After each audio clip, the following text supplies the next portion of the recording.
from a personal point, it was the best year I think I ever had personally, or football in terms.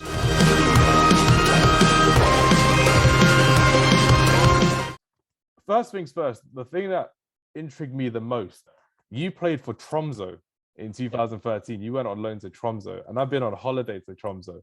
Yeah. And I know for a fact in December, it's literally like a scene out of Game of Thrones. Like it start by 2 p.m.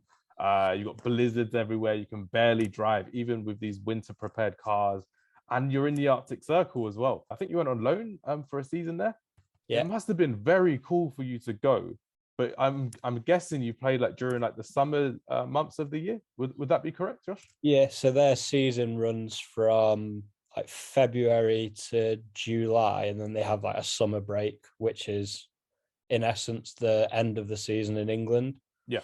So they have their summer break, and then they go up to November, and then after November, just no football can be played. It's like 6 foot of snow, ice, snow blizzards, you name it. I've played in it, and it's, you know, I've even got a picture on my phone still from reindeer walking down the road in front of you, and it's like, what on earth am I doing here? But my days, yeah. You know what? It wasn't even in like the winter months. It was like March, like coming out of winter into autumn. Yeah.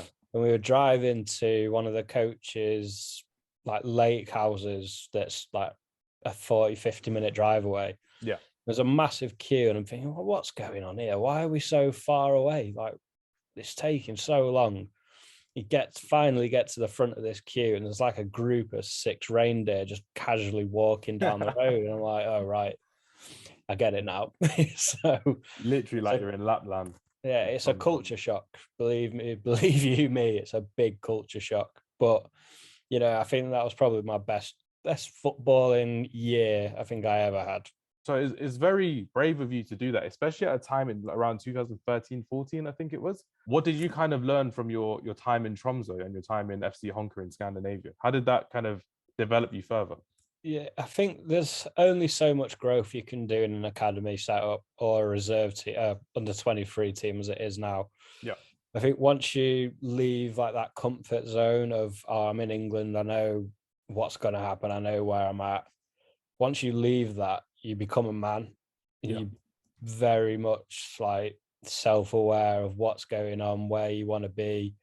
Now, things change when you go abroad as well, like the cultures you learn, and it just develops you as a person, as opposed to staying in that box of England where I've got to be in the Premier League, I've got to be doing whatever. The standard of leagues around Europe is a lot higher than anyone else thinks, especially, I mean, I'm not saying the Premier League standard, because obviously Premier League's at a different level altogether. Definitely. But like, so when I went over to the Tippeliga, which is the top league in Norway, I thought originally going out, I thought, right, okay, no like dispositions, no, well, I'm going to be better than all these. I was at Fulham at the time. Just get your head down, do what you're here to do, play football, learn as much as you can, then take that back and carry on.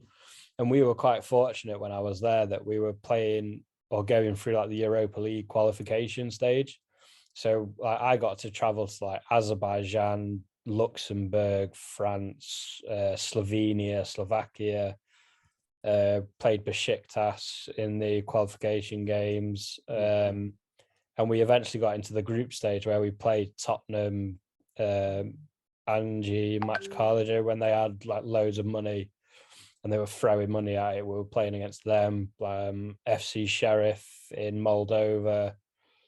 So it was just like, I was never going to experience that as an under 23 player. Yeah. And it all started off because I felt like I was ready to play men's football. I was probably 19. Yeah. And I'd been feeling that way for a while. And I'd gone into the manager and said, look, I need to play me like FA Cup, League Cup, whatever, put me on loan somewhere. I don't care. Just let me play. And then one of my youth coaches at Man United, John Hill, he was over there as an assistant manager at Tromso. And I rang him and said, look, is there an opportunity, a possibility for me to come?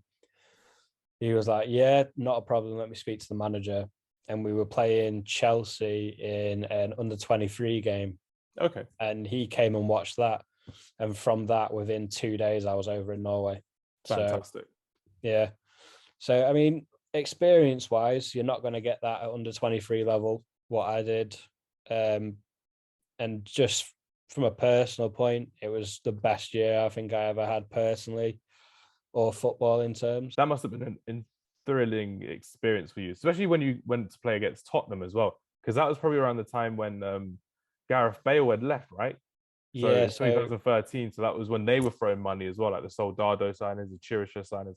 That must have been a pretty good experience to have played them as well. Yes. So when we played, the first group game was at White Hart Lane, like one of their last games at the stadium. Yeah. And I knew a couple of the Tottenham boys. So Zeki Friars, who was at United, growing up through the academy with me, he was there. Yeah, left back, centre back, wasn't he? Yeah. He's at Stockport County now, doing quite well. So yeah, it's good to hear. And then Moussa Dembele, who was at Fulham, he was at Tottenham. I'm not sure if Clint Dempsey was there. That was just the season that he left. But so I knew a couple of them. So I spoke to them before the game and just was like, what's going on? All the normal niceties. And then when the game came, we lost 3-0, but that's purely because they had a starting lineup of like Hugo Lloris, Christian Eriksen, Moussa Dembele, Michael Dawson, Jermaine Defoe played up front. It was just, there was obviously a gulf in class, but that experience was just, you can't beat that. So, it was, I would never turn that down. No, 100%. Because you finished in 2017, I think it was at Astrika Football Club as well. Sweden. Yeah, so that was a nice little finish for you in Sweden as well. So was there a main difference from the Swedish league compared to the Norwegian league for yourself, Josh? Not really. I think it's a similar standard, similar type of players, similar ethos on how people want to play. Yeah. Was it warmer at least than in Norway? No, not. I didn't think so. I didn't think cold. So.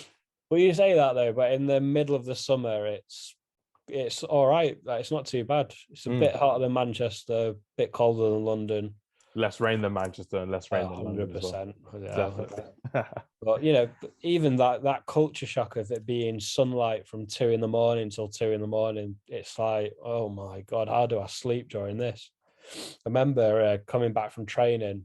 Coming back from a game, and we got back home about 6 o'clock at night. I thought, right, I'm just going to put a film on, doze off.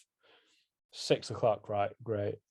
Put my phone down, picked it up again. It was 3 o'clock in the morning. I'm like, oh my God. What film was it? What film were you watching? Oh, I couldn't even tell you. It might have been it's just some, whatever was on Netflix at the time. Okay. That makes sense. I thought if you're watching the Lord of the Rings trilogy, then that would have been adequate because of the time that you have on it as well. I can't remember what it was. It was a trilogy. I can't remember which one. No, that's fair enough. But it's just you're just there, maybe you need to get one of those blind things that when people sleep, they wear it above their eyes. So they have that impression that it's dark.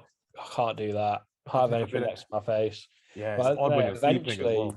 Eventually, we just, me and my roommate over there, we just started putting bin bags up on the windows just so the sunlight couldn't come through. Would it go through the blinds and everything as well, like the curtains as well? Yeah, everything. That's insane. It was as light as it is now. You see on the camera or wherever you are.